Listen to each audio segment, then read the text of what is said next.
Hello, everyone. So, good morning, good afternoon, good evening, depending on where you are from in part of the world. So, it's United States here for me and Professor Ivan Fales. That's Ivan Fales? Fales. Fales, thank you. Yeah. Uh, so, we have our next our session of the webinar today. Professor Fales will be talking about sensible animism. And that's, but before we start the talk, I want to invite Mohammed Ali to talk about, to promote the event, the Pan-Africa Conference of Logic. Please, Mohammed, the floor is yours. Okay. Do you hear me? Sound Yes, is we can hear you. clear? Okay, thank you. Good afternoon from Cairo. Thank you for having me today at this valuable monthly workshop to talk about our upcoming African Philosophy Conference, which will be held at the British University in Egypt. It is a collaboration between Faculty of Computer Science and African Studies Center at the British University and LUA, Logic Universal Association. By launching the series of conference, we aim to to enrich logical studies and expand their perspective by revealing the different neglected African thinking strategies, which embedded in different aspects of different African traditional culture. The upcoming first conference, titled The Logic of Nature and the Nature of Logic. Actually, this interesting title has been suggested by Professor Bizio, and it will focus on the thinking strategies that have embodied in the relationship between humans and their surrounding biosphere. The deadline of submission would be 15 March. Your paper, abstract, and the proposal of workshops are very welcomed. We also organized a low-cost 2 days tourist program. The first day will be in Cairo, and the second day will be in Alexandria. All data about this Congress you will find in the link which I will share now with you. Thank you very much. Thank you, Muhammad Ali. I think he will send the link of the conference via chat, right? Yeah. Okay, yeah. I will share it now. Okay, yeah. So just wait for a few minutes and he'll do that via chat. So thanks so much, Muhammad Ali. Now I want to just start our session today. I want to introduce Professor Ivan Fales. He's from the University of Iowa. So he spent several years working on several areas, but I want to highlight just his work in the philosophy of religion. He has been, he's now a retired professor from the University of Iowa. He wrote a book called Reading Sacred Texts, Charity, Structure, and Gospel. He had also articles published in Mind, Philosophy of Social Sciences, Journal of Philosophy of Science, and several other very good journals, mainly in not only in metaphysics, but also in epistemology and philosophy of science, but also in philosophy of religion. He will be talking today about sensible animism, and I hope you enjoy the talk. So the format of the talk today is that he will be speaking, and he be presenting, and after the presentation, I will open the floor so everyone will have the opportunity to speak, to ask questions, make comments about the presentation. Please, Professor Ivan Fales, the floor is yours. Yes, thank you. Good day, everyone. I should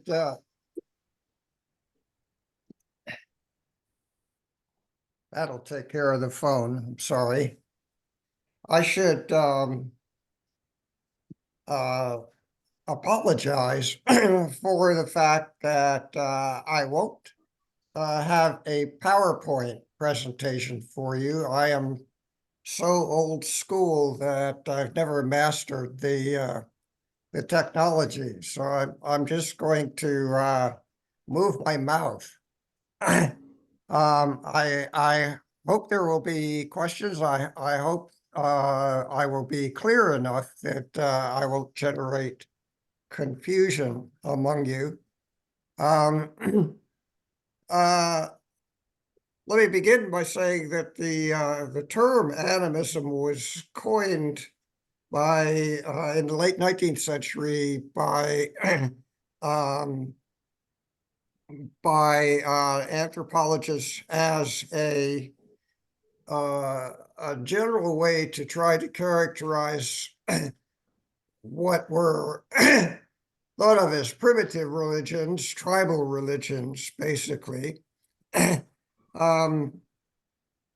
classifying them in terms of a widespread feature, which was a belief in features of the natural world, such as animals and plants and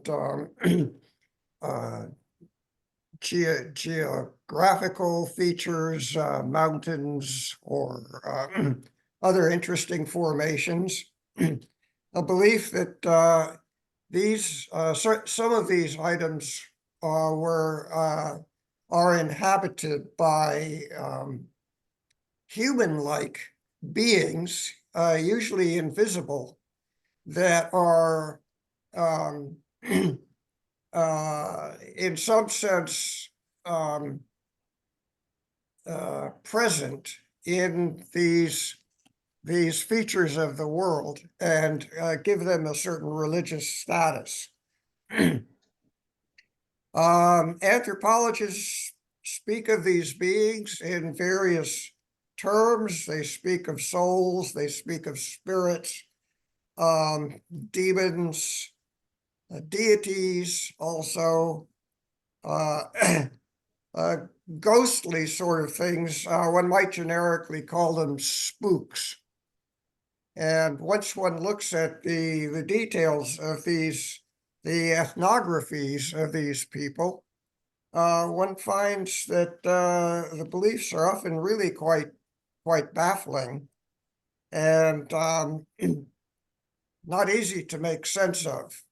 In fact, among Western anthropologists, there was for a long time a general assumption that these beliefs reflected what were called superstition. I'm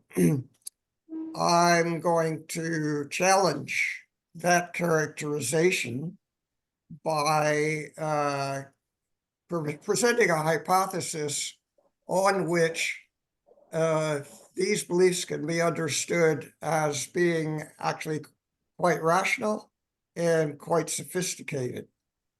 I might point out at the very beginning that there's a significant methodological problem that occurs simply in trying to translate the language that native cultures use to describe their beliefs into categories in European languages, English, for example, because the categories don't often map very precisely, and indeed the religious categories that are present in one such culture don't necessarily map cleanly onto the categories that are present in other such cultures.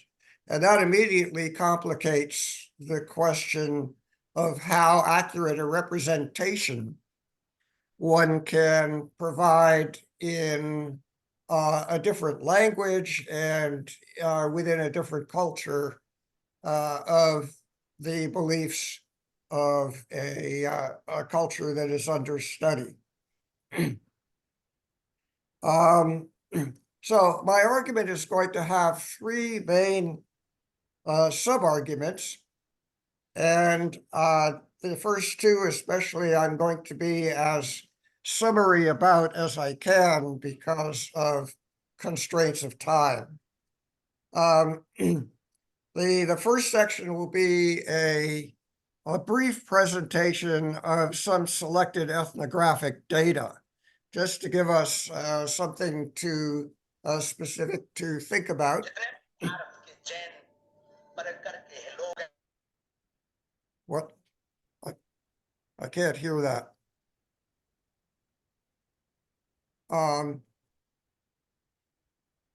There was some interruption, sorry, but I I'm was sorry, able to I didn't. continue. Yeah, I didn't understand if that was a question to me or what. The second part will just be a statement of a principle of interpretive charity that I will not justify, but simply ask you, if you will, to accept argumentatively, but I think can be justified. The third part will be to present a framework, a kind of metaphysical position that I will, in fact, try to justify, which I believe gives us a kind of a tool or a handle for making sense of a lot of features of these animistic so-called religions. So let me begin with just a little bit of ethnography. First of all, we're talking mainly about tribal cultures here. Tribes are more or less, by definition, societies whose structure is based on kinship relations, and hence the fundamental importance of kinship studies in anthropology.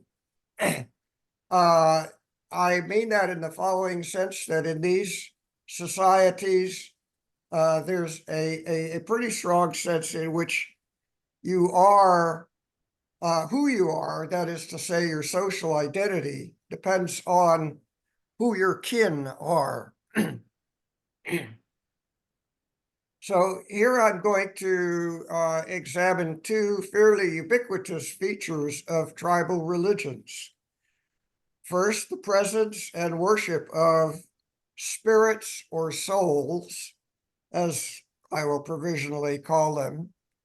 And second, the worship of deities, to the extent that they can be given a distinct category.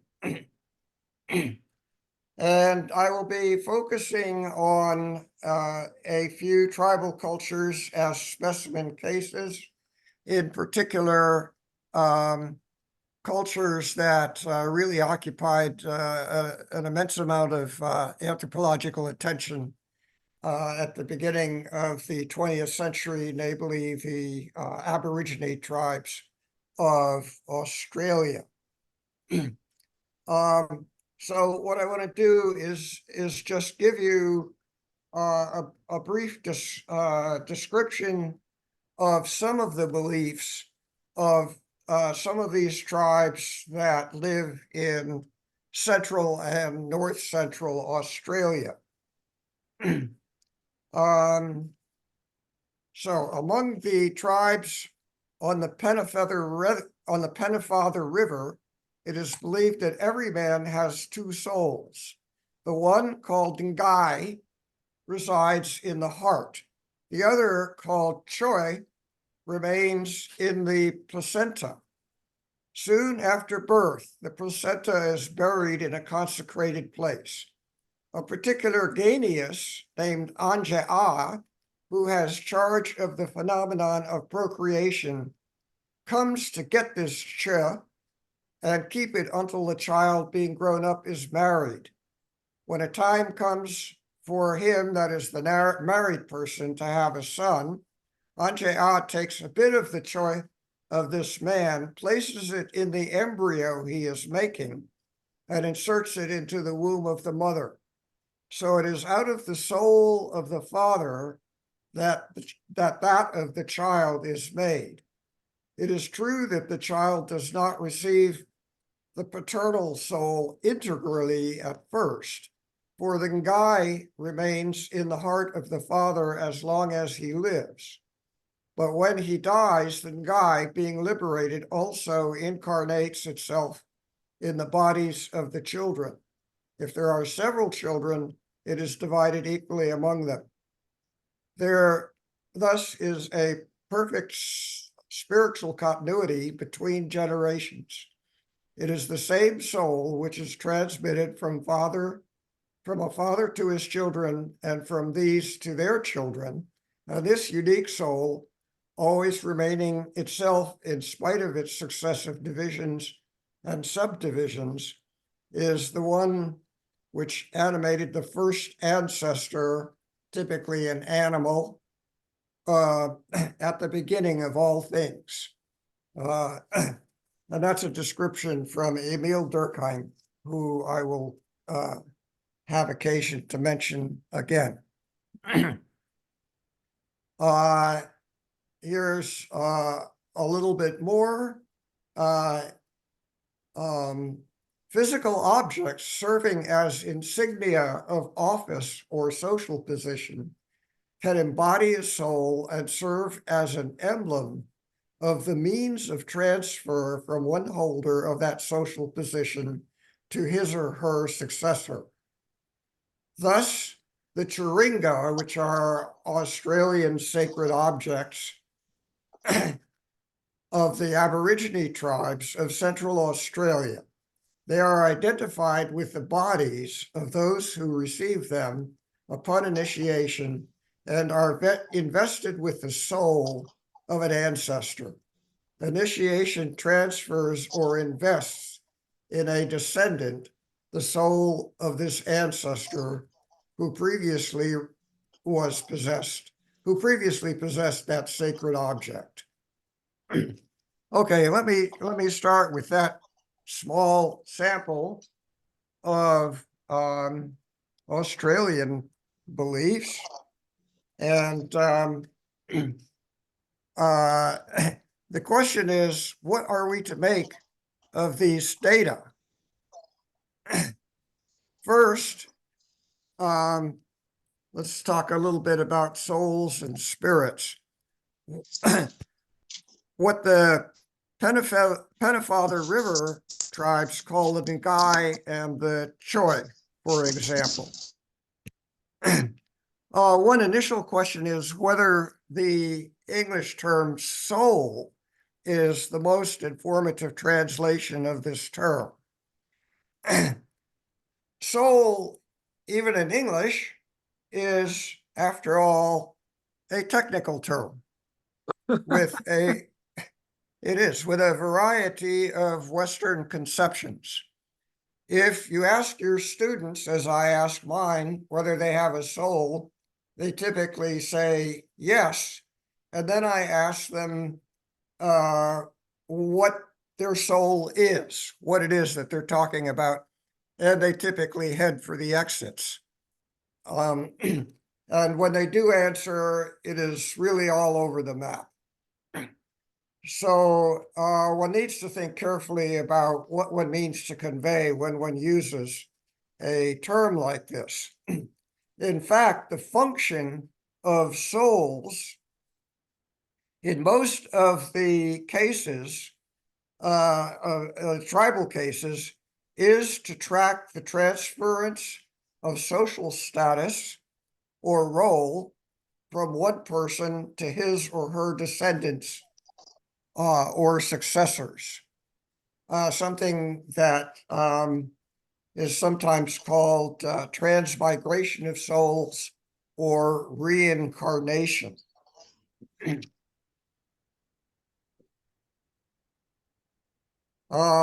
And then the other sort of case I mentioned there is a physical object, the chiringa, which can act as a kind of vehicle of such transfer of the soul from one person to another. Typically, chiringas are sacred objects that would be in the possession of the chieftain of a clan. And when that chieftainship is transferred from father to son, the chiringa is handed over by the father to the son, transporting the father's soul to the son. And that's only one case of many, many cases in which something of this sort happens.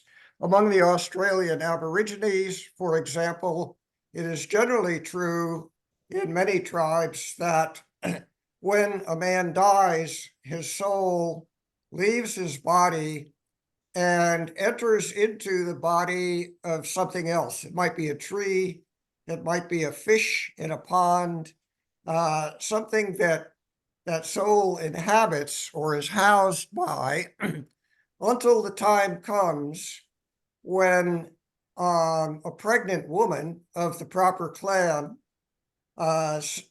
passes nearby, and the soul jumps out of this temporary housing that it has and into the womb of the woman, thereby giving the fetus a certain social identity, which is understood to be identical to that of the man or the woman from whom the soul came originally. This is not an idea that is confined, by the way, to the so-called primitive or tribal cultures. It can be found in the ancient Near East. For example, the Romans had associated with a person something called a genius, which serves very much the same purpose. And indeed, the emperor was understood to have a genius, which was identified not just with him, but with the entire empire. So, these are sort of head scratchers. And they beg being made sense of. In the case of the status of social groups themselves, in Australia, we have tribes that are divided into clans, and each clan typically has a titular totem, which is often an animal that is regarded to be the ancestor of the members of the tribe, the father of them. And again, we have, so that all the members of the clan are descended from the ostrich or the emu or whatever it might be. We have something perhaps analogous, again, in the ancient Near East, where you have a number of cities that are identified with titular gods. So Athens obviously has its titular god Athena.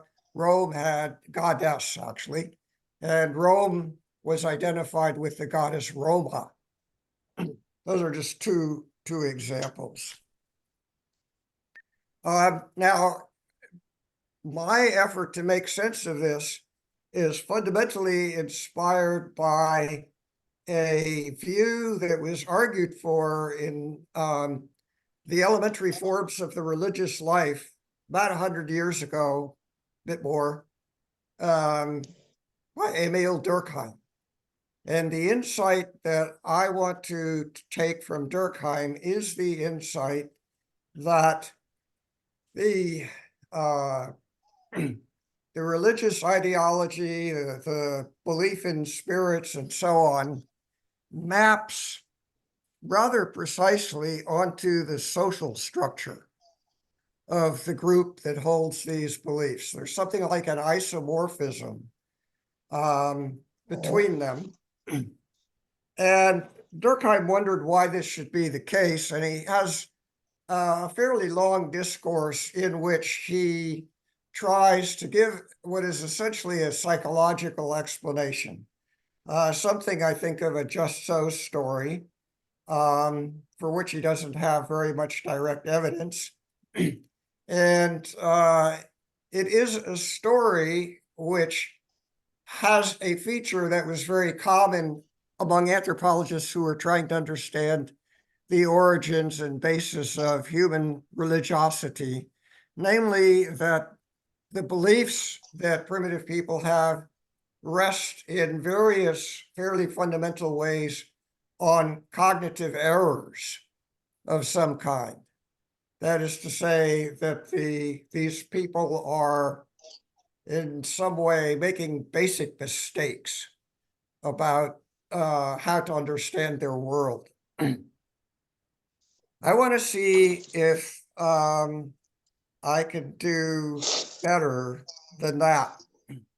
And one reason that motivates me is because I think one can defend a fairly strong principle of interpretive charity that shies away from understandings on which the people you're trying to understand are stupid or crazy or somehow have some cognitive defect. So let me just articulate, it's a bit of a mouthful, but let me just articulate my formulation of this principle of charity, which I won't defend. If a text displays literary prowess, and that could include a spoken text, literary prowess, complex structure, knowledge of tradition, etc., then the hypothesis that its content is coherent, sophisticated, and probably true or at least rational to have been believed, all things being equal, is preferred over an interpretation on which the text lacks those virtues. Now, if one's committed to such a principle, one is going to search for a way of understanding what these people believe that is as much as possible able to satisfy, excuse me, to satisfy those criteria. And there are some features of these beliefs that are worth noting. What sorts of things are souls and social communities, tribes, nations, institutions, social structures of that kind? First of all, the institutions are powerful. They govern human social behavior. They have a close connection to morality and to law. And they are potentially immortal. That is to say, they have continuity. People which I'll call natural persons are born and die, but societies are not subject to that kind of condition.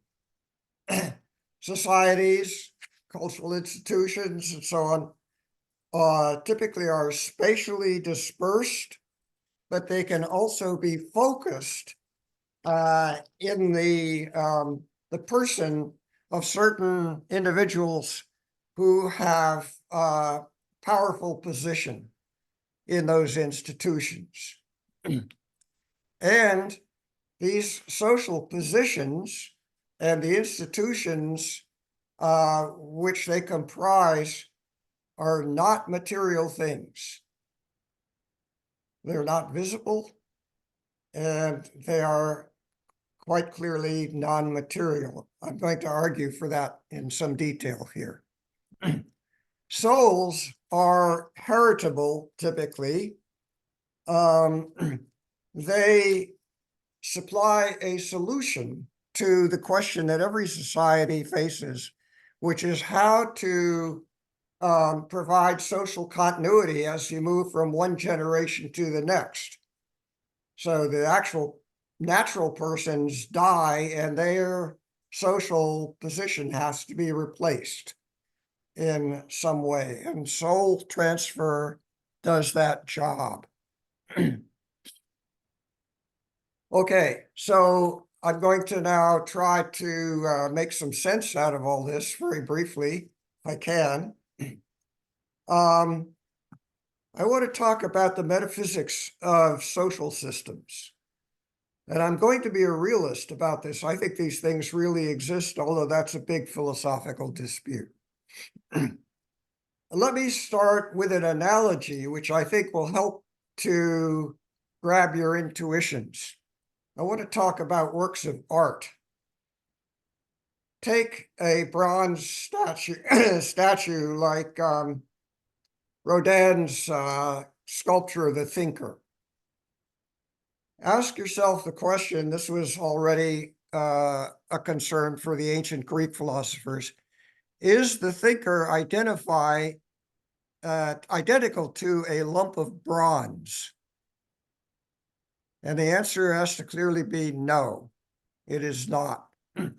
Because you can destroy the work of art simply by melting the bronze, but you don't destroy the bronze when you do that. That's sufficient to show that there can't be an identity between those two things.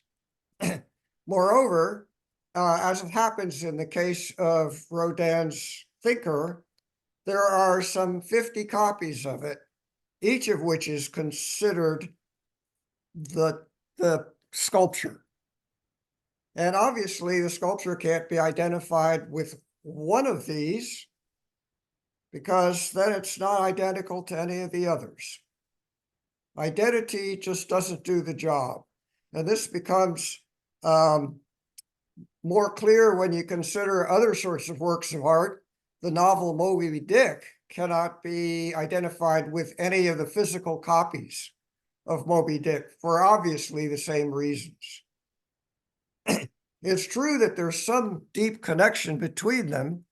If you destroy, I suppose, all the copies of Moby Dick and nobody has it memorized, then the work of art ceases to exist. But the right relationship between the work, the novel, and the book can't be identity. What I think it can be is something that is perhaps best called embodiment. Works of art have to be embodied. They have to be realized by being somehow inserted into a body. And the metaphysics of embodiment is an important question here. I'm going to skip over it right now, although you can ask me in the questions if you want. I think it's possible to give a fair characterization of this relation, which is not the same as the relation of identity. And I trust you can see where I'm going with this. I want to say that the relationship between a social position, such as being a postmaster general, and a natural person is a relationship of embodiment. And it behaves in a way quite analogous to what we have in the case of works of art. You can have, for example, the members of a school board all have similar social positions as members of the school board, the same way that the novel Moby Dick all has embodiments in several physical copies. So these things can be divided just as souls can be divided, as it turns out. And they can also be put together. That is, in many cultures, an individual can have more than one soul. Haitian voodoo would be one example of this, but it's quite common. And those different souls correspond, mirabile dictu, to different social roles that a person occupies. So my suggestion is that souls are social roles. as a first approximation. This is not something that I know or claim a priori to be true. It depends on actually investigating the culture and seeing whether you can make sense of things in those terms, but I suggest it's a good place to go to make sense of something that is really quite familiar to us, although we don't usually analyze it in metaphysical terms. What are clans or tribes or nations? They are embodied in populations of natural persons that persist over time with replacement. They're also embodied in a sense in typically a territory and various artifacts, buildings, things of that sort. My university is partly embodied in a number of fairly ugly buildings. And often in things that are obviously symbolical, like the chiringas, or, say, a national flag. These are considered in some sense sacred because they are an embodiment of the society as a whole. Now,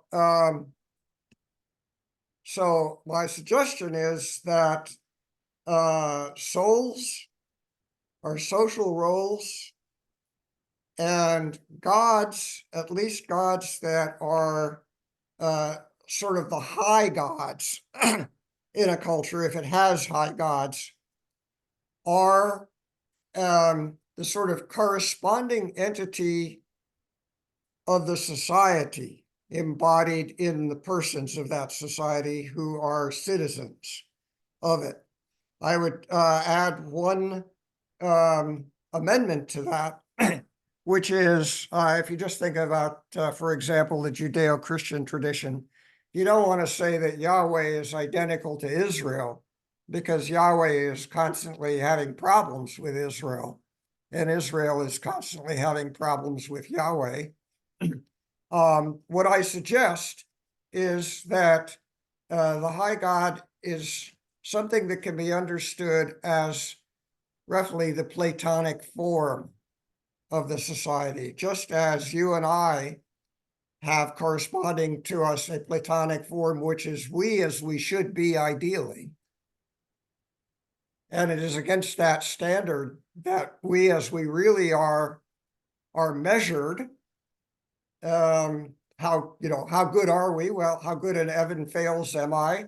That depends on what the standard is that I should meet or should have met. And you can think of that as something like a Platonic form.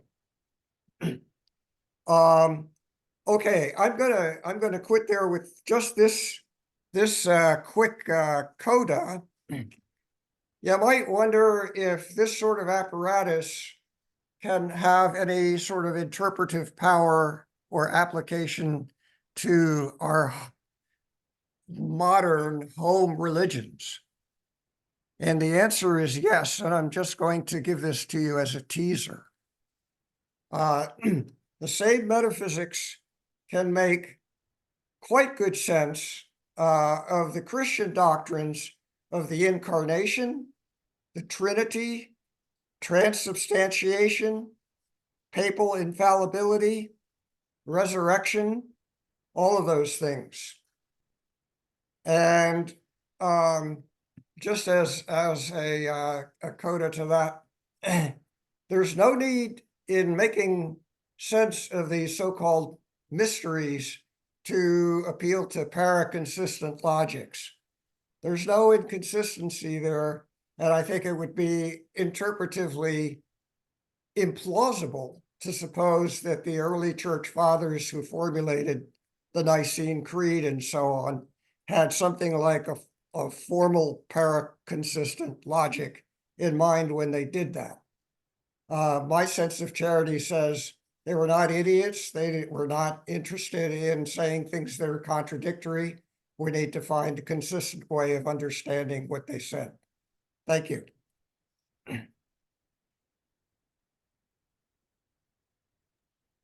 Thank you very much, Professor Fales. I will also want now to invite anyone who wants to ask any questions, make any comments. Feel free to do it, please.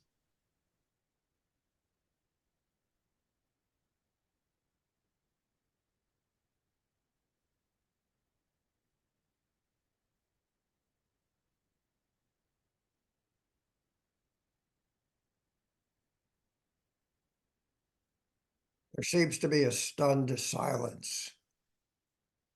No, I actually, so here's the idea. So we start with Christos.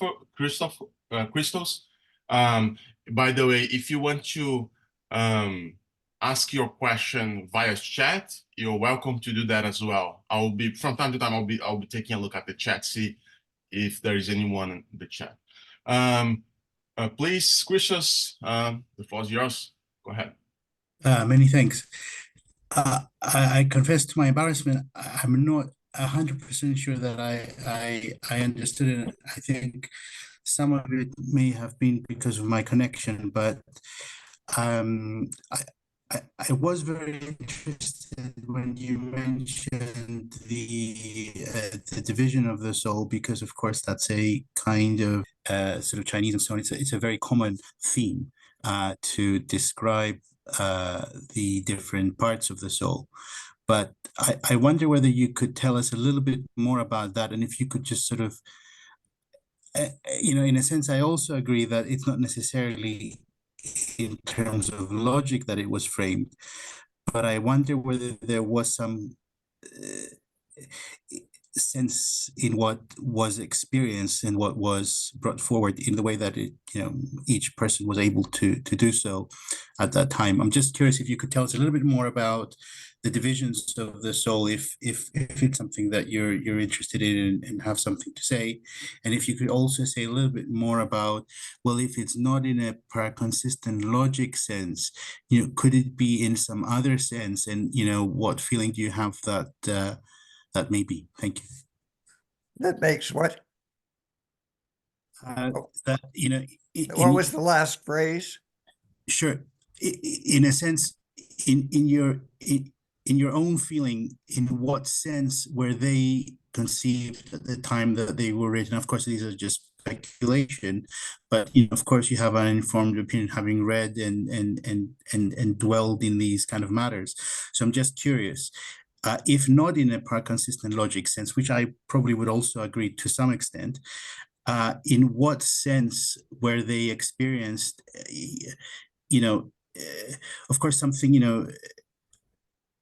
is instantiated, as you were saying, in a particular form. It has a particular definite form. In that sense, they were able to glimpse something or experience something that was beyond their particular form. In that sense, what did they experience? Or, in what words, or in what language, or in what mathematics, or in what descriptive terms, in what sense-based aesthetics, Sure. in what sense did they make something that was vague and non-understandable to many transmissible even, across a tradition? Thank you. Yeah, so first of all, how many souls a person has typically depends on the culture. And in particular, it depends on the social structure of the culture. And if my claim is right, it depends on how many identifiable social roles people have that are conferred upon them by that social structure. So in, say, hunter-gatherer societies, people will not have a strong differentiation in the social roles that they play. I mean, you'll have a distinction between male and female, and you may have some other distinctions, but such societies are not highly differentiated. One would, in general, expect that the souls that are attributed to a person And the nature of those souls corresponds to how their position in the society is understood. And my claim is not that people sort of stare hard into space and it somehow appears to them that there are these things. It's that these are social constructs and they are intellectual constructs. They are ways that these societies have of talking about their social structure, and quite self-consciously so. So, I mean, people like Durkheim suggest that when they start thinking about these matters, they they are prompted by various feelings that they have that derive from the sociality among the members of the tribe, that get them excited in certain ways and make them feel that they have to behave in certain ways. And they're not smart enough to see what it is that is the source of these feelings. I think that's given, especially the way that these cultures fine-tune their story about the souls to match up with social structure. That seems to me about as likely a story as if you imagine Einstein in a doodling mood, just scribbling some random shapes on a piece of paper. And Hilbert, let's say, comes over to him and says, "Oh, that looks like an equation for a Lagrange transform." As if Einstein could have invented that without realizing what he was doing. That strikes me as an entirely implausible theory. So I think these people theorize in quite sophisticated ways about their social structure, and then they talk about it. And there are disagreements sometimes about what that structure is or should be. You get prophets who say, "No, I have this message from heaven that we ought to change X, Y, and Z," where heaven is this Platonic standard that they claim to access. And then they tell you in terms that are familiar to the culture how they envision the direction that the society should take. I'm not sure if that answers your question, but again, the proof is in the pudding. One can only defend such a view by going to actual texts, doing the work. And I mean, I have done that at some length in the book that Francisco mentioned called Reading Sacred Texts with respect to the Old Testament and the New Testament. And all I can do is claim that by their fruits you shall know them, and there are a lot of fruits. Yeah, no, that is very helpful. Is there time for a follow-up clarification, or shall I leave it for the end in case other people want to make comments? I leave that to Francisco. Yeah, of course, Christos. I mean, because we don't have like lots of people in the waiting room in the waiting line for the question. So yeah. Okay. Yeah, thank you. That is very helpful. And let's take another tack. Well, I mean, do you feel that if the descriptions of soul are a sort of an epiphenomenon of social phenomena, what then, in your thinking, would bring about these social phenomena? Do you think these prophetic kind of steerings have one way of shaping, if you would like, global rather than local structures, or do you feel that there's other ways also? Well, my answer to that question is politics. I mean, that's it. Politics is a universal phenomenon, right? And it's not that hard to explain. I think why people have a lively interest in the way they interact with one another in society. By the way, I do think things like social roles are social constructs. They are social constructs. Sometimes they happen by accident. Sometimes they happen on sometimes they happen on purpose. But I think they're social constructs. And for all that, I don't think they're just fictions of some kind. I think they're real things. Thank you. Thank you so much. Now, Bill, your turn. Okay, thank you for your talk. You went in a direction I didn't anticipate.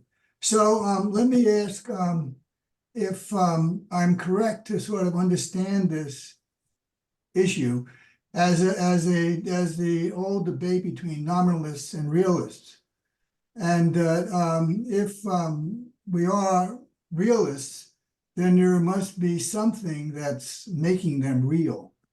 And so, and that's really what it seems to come down to. But what you just said, if I caught the drift, is that you may be trying to look for some more nuanced distinction between nominalists and realists, which I find fascinating. I don't know. I mean, there is this whole debate in philosophy of the social sciences, whether social realities are just fictions or whether they're real. And I have in my own work certainly picked a side in that debate and make a detailed argument for realism. Now, let me say that although I am not a theist, I'm not a materialist either. I'm a Platonist. I don't know if that helps, but I do think there are abstract objects, for example. And I do think there really are things like works of art. And explaining what it is for there to become a work of art is not to explain what it is for there to become a puddle of bronze or something of that sort. One has to think hard. What is the ontology in terms of which we can understand works of art? That's not a trivial matter. So, I mean, I can't begin to give you a full explanation, but that's where I would go. Yeah, I get that. So, but then the question always comes is if, whatever it's Platonism or something like that, if something is endured, then the question seems to come back to theologies, what endures them? And so why do they endure? And so that's where our minds go. We have to, that's where maybe we get religions and things like that, but they must be endured by something. I don't know what to say about that. People with their social arrangements. So, I mean, from my perspective, whatever your theology is, one way to destroy the gods would be to annihilate humanity. If you did that, there wouldn't be anything to embody those realities anymore.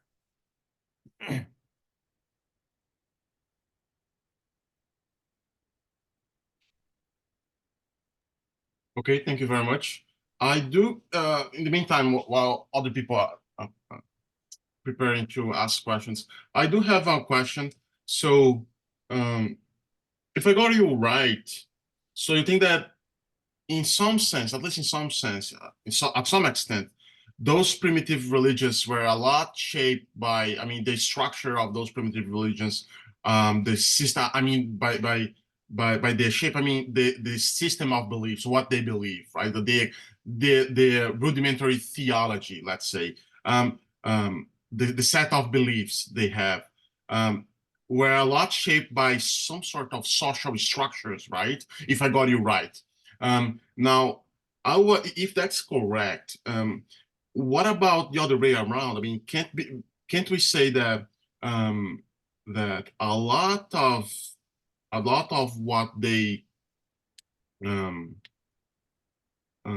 a lot of this, can't we say that their social structures themselves weren't not shaped by their religious beliefs? And there's lots of way that we could do. I mean, religions nowadays do this. I mean, for example, they do this because they have an ethical code. You know, for example, they have concept of sin, namely that if you do such and such, you'll be doing something against the gods or against your system of religious beliefs, or so that's the point. So can't we say the other way around, that many of these social structures are also shaped by what they used to believe in these religious systems? Absolutely. Look, you're absolutely on to an important point, which is that we have a chicken and the egg question here. Okay. And I mean, that's just the way it is. We evolved from social apes of some kind whose interactions and behaviors were governed by their cognitive abilities and by instincts of various kinds. And it's a mystery, really, because we don't have much data. How one went from, fairly complex socially interacting monkey societies. Baboons are a good example. They're really complicated societies. To intellectual reflection and intellectual recognition that circumstances have changed. Maybe our behaviors have to change. What would be a good way to change those behaviors? What would be ideal? How would we get there from here, right? Because sometimes the best thing to do isn't the thing that's going to end you up with what you can see as the best end point. And that's what I mean by politics. Mm-hmm. I do have a story to tell about origin myths. We in the United States have an origin myth. It's called social contract theory. And it's presented as if it were real history, when of course it's not. And the people who came up with it knew that it was not. It was a way of intellectualizing what it would be to have a society in which authority, social authority, was legitimately assigned and legitimately obeyed by people, okay? And I can't say somebody just waved a magic wand, but this came to be in complex ways something that a population could agree upon. And it thereby became the way things are. So when the Constitution says something is legal, and that is so judged by the Supreme Court, the Supreme Court has something analogous to papal infallibility, I want to say. And in order to understand that, you have to understand or think about it. You need to understand performative uses of language is when somebody says, I declare you man and wife, and that makes you man and wife, right? It's not something you've discovered empirically. That's a speech act that makes a certain social reality come into existence against the background already of social practices. And of course, you could trace that back and you get a kind of an infinite regress. And that's where the business of an origin myth comes in crucially. I would say that if we still had the mentality of the Dinka or the Wiki-Munkin or one of those societies, we would have as our sacred spaces the place that houses the Constitution of the United States, the building of the Supreme Court, the White House, the Capitol. These would be the sacred places. So, so if I understood you correctly, so this political rudimentary concept of this concept, rudimentary concept of politics in these tribal, primitive religions are kind of mixed up somehow between like certain ways in which social structures shape these religious beliefs, also in the way that these religious beliefs also shape That's right. these social structures. And I mean my and I would be curious to see what you think about this, because I always thought that because as according to cognitive science or religion, we typically as human beings we have this tendency to visualize intentionality within nature, anywhere actually. So that's why I initially thought that by animism you had this view that that human beings have this very ancient tendency to visualize animate beings, actually intentionality in material objects like nature, for example. So I was wondering if that there is any connection between those two concepts. That's a view I think is badly mistaken. It has been made popular by evolutionary psychology.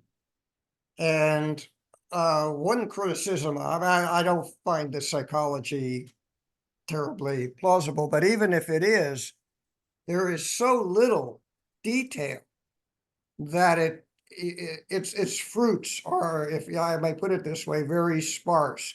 It tells you very little that can serve to explain the details of even a simple society like the Australian Aborigine tribal societies. Why do they have this way of doing it rather than that way of doing it? Right? Why do they have 3 souls rather than 1 soul or whatever? I don't think they have a grasp on that at all. So I just don't think it's a line of thought that's ever going to be very productive. Very good, very interesting. Anyone else? In the meantime, I saw a comment from Bill in the chat, still from Bill. He says that it seems that Heidegger's origin of works of art is relevant here. I don't know exactly what he meant, because I'm not familiar with Heidegger's work. Maybe Professor Fales knows this, but if Bill wants to talk about this. But I took a stab at it.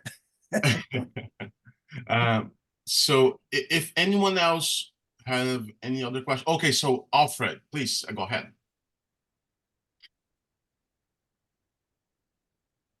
Yes, thank you, Professor. What I wonder, there's so many different clans and groups all over the world, and the anthropologists from the 19th century put them all together as animistic worshippers. Does that make any sense? Because it's such a large group of clans and people that are put under one umbrella. And if there's any sense in it, does it have anything to do with human society being more or less comparable wherever on this world?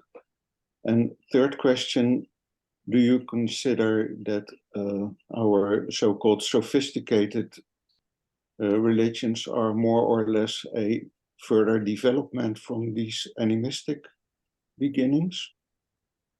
Okay, so as to the last, that's an empirical question, whether they are or they aren't. And it's common in apologetics to say, no, we've left the past behind. I would deny that vigorously. And I would deny the other, I would argue against another criticism, which is that Australian Aborigines are just not smart enough to operate at that level of abstraction. We actually have good evidence that they are. They're no more stupid than we are on average. And they have brilliant minds, just as, we have brilliant minds in the Western culture. Now, let's see, what was you had two other questions. Yeah, do you think it makes any sense to consider all so-called primitive societies being part of one animistic? I think is an empirical question. In fact, I started out by raising a sort of a red flag with respect to the term animism, because I think it runs roughshod over, or sort of lumps together, a lot of quite different things. So, I mean, I am looking for a theory that will have as universal application as possible in trying to understand these societies. It might completely fail for some, and I don't presuppose that so-called animism is a single phenomenon. It might turn out that it is or that it isn't. As you may know, there are societies in Africa, for example, that don't have animals as the clan totems. There's a clan somewhere in East Africa, I forget which country, that one clan has as its totem the spoon. Dzień dobry, dziękuję za kontakt z firmą Apple. Mam na imię Agata. Czy I'm so sorry for the interruption. If you, by the way, if you have your microphones on, please, you guys turn off so we can have a more productive conversation. Please go ahead. Sorry for that, Professor. Even. Yeah, so and there are, I mean, there are societies that have, there are Australian societies amongst who have clans that have things like the sun and the moon as their totems. Okay, and so now, I mean, if you're really wedded to the idea that it has to be something like an animal, you've got an empirical problem on your hands.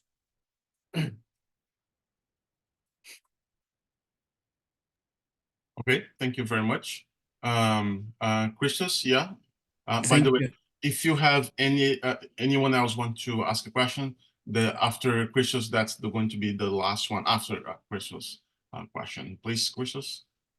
Thank you so much. I don't want to monopolize the conversation, but it's just I find your area of work very, very interesting, and I probably I'll contact you separately. But on animism, I mean, I think there's a bunch of philology and psychology work, for example, talking about both the kind of mythologies, if you'd like, of even ancient Greece or China and so on. Oh yeah. This kind of dissolution of the subject object, of the aliveness of things. Most recently, I think people like Ian McGilchrist talk about the tool mind, if you would like, although nominally under evolutionary psychology, of course, probably closer to your views than a sort of a cognitive evolutionary psychologist. But it talks about a kind of a tool making mind, and a mind that relates, in whole rather than in part, in making use of and misuse of, as we know from various theological traditions. But there's a difference, I think, to seeing something as something to make use of. There's a difference to seeing something as alive, as chattel, or goats and sheep. And there's a difference to seeing someone as slave, and there's a difference to seeing someone with whom you don't have an exercise of power directly, and to whom or to what, if it is an ecological aspect, you must relate in equal or lesser terms even. So I think that there's a number of issues there, and I do feel that there is something to this animism, although I do agree that there's probably more variety than we appreciate. And there does seem to be a certain sense of disenchantment since the industrial age and the technological age that speaks to that kind of altering quality that's probably been brewing for much longer. But yeah, anyway, I just wanted to hear if you have any more comments on that. Yeah, I mean, I'm entirely open to such perspectives. And again, the question is, how much insight can they give us? given certain constraints, in my view, like the principle of charity. So psychology may have a good deal to offer.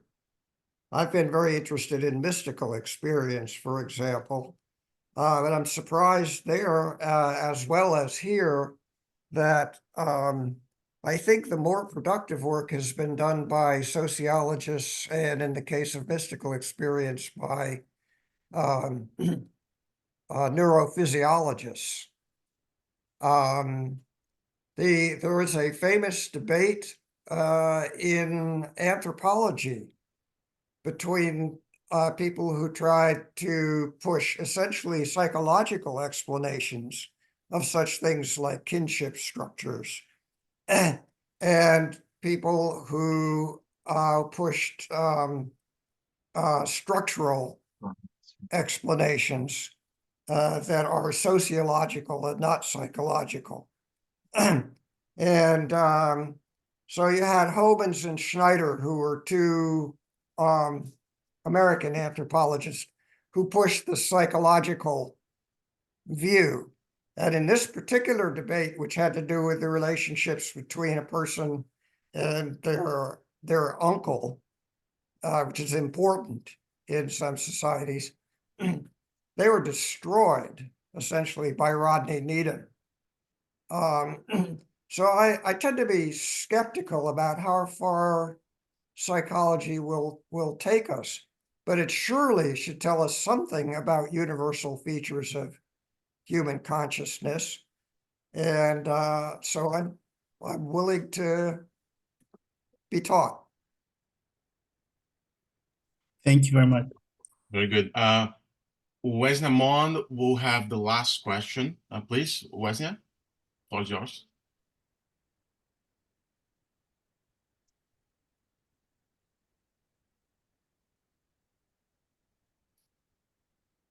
Wesnia, can you hear us?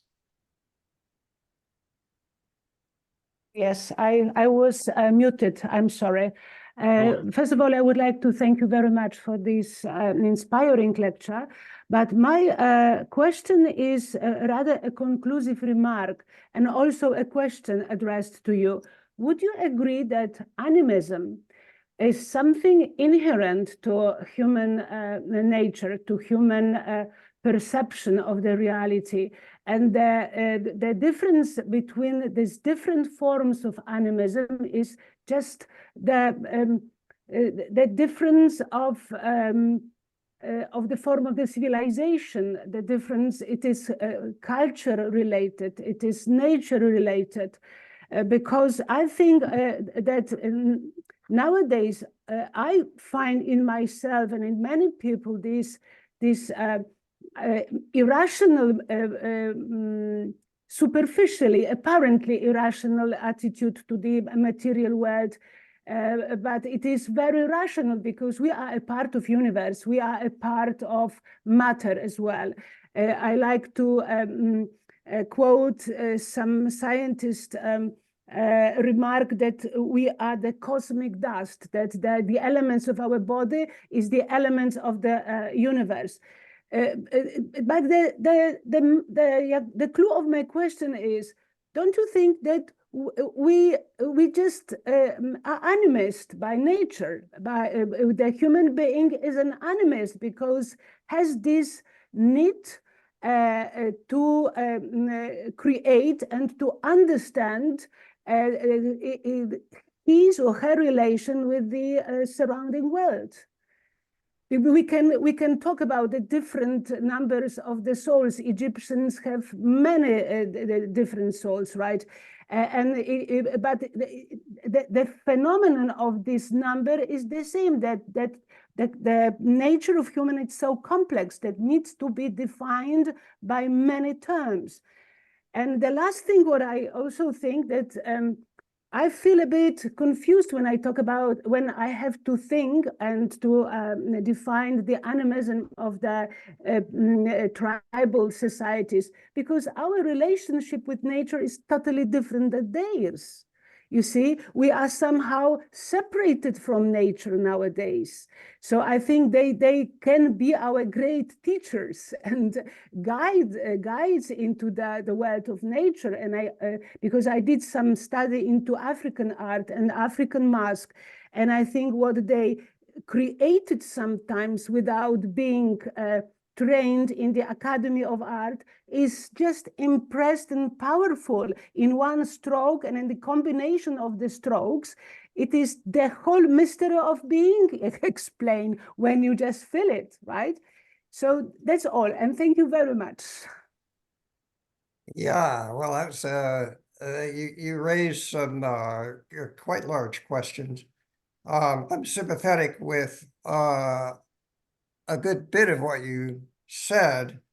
Ever since I was 3 or 4 years old, I've been crazy about animals, all kinds of animals, including animals that many of you might not be terribly crazy about. And certainly our relationships with animals has been, over the course of our evolution, a fundamental fact about our reality. And not only that, but with respect to a lot of animals, it's clearly the case that we understand that they have a consciousness that is something like ours, and that we can read it, and that they can read our thoughts. That's certainly true of my cats, for example. And so all that I think is true, and I agree that having a close connection to nature is really a very important part of what it is to be a flourishing human being. All right, that said, and now I can't give the second part of my answer in detail, but I'll just say this. Nowadays, there is a very strong intellectual attraction to trying to understand all of the world, including animals and plants, and including human beings, in purely materialistic terms, right? It's physics and chemistry, and that's pretty much the full story once we get there. Now, in doing that, I mean, that's a huge gamble, so to speak. And what stands in the way is the mind-body problem, respecting which I don't think we really yet have a clue. So people who have this sort of scientific attitude are placing their bets on there being some way of seeing our way through that. I'm guessing that primitive people also have a theory that holds the promise of explaining everything by unifying it under one conceptual scheme. Only they don't have quantum mechanics. They don't even have Newtonian mechanics. What they have is what we call folk psychology. And unlike some people who have a very negative attitude toward folk psychology, I think folk psychology is true and profound and gives us a kind of time-tested way of trying to explain things that is enormously successful within its home territory. Now, suppose I were an Aborigine, and I'm thinking, well, I understand why my second cousin is angry at me, and I understand what the consequences of that are going to be. Can I take that same conceptual apparatus in terms of desires and beliefs and so on, and use it to understand the kangaroo over there? Maybe I can help somewhat understand the kangaroo over there that way. Suppose I go further and I say, well, there's a meteorite that hit not very far away. Can I understand that in terms of folk psychology? Not a crazy idea, but good luck. And I think that primitives had access to something that looked like it might be a very far-reaching explanatory way of looking at the world, and they were pushing the boundaries as far as they could. Very good. Thank you so much. I honestly thought that was a very productive and very nice conversation that we had today with Professor Ivan Fales. I really appreciate not only Professor Fales, but also all of this participation. Thank you so much. And yes, thank you. So I will just update the website with the next session very soon. I just want to say thank you again for coming, and please want to see you again within 30 days. Thank you so much. Bye-bye. If people have further questions, feel free to contact me. Yeah, that's good too. Thank you very much, Professor Ivan Fales, for being able to respond that after the session. If you have any questions, just email us, and I can forward that to Professor Ivan Fales. Thank you so much. Have a good one. Bye-bye.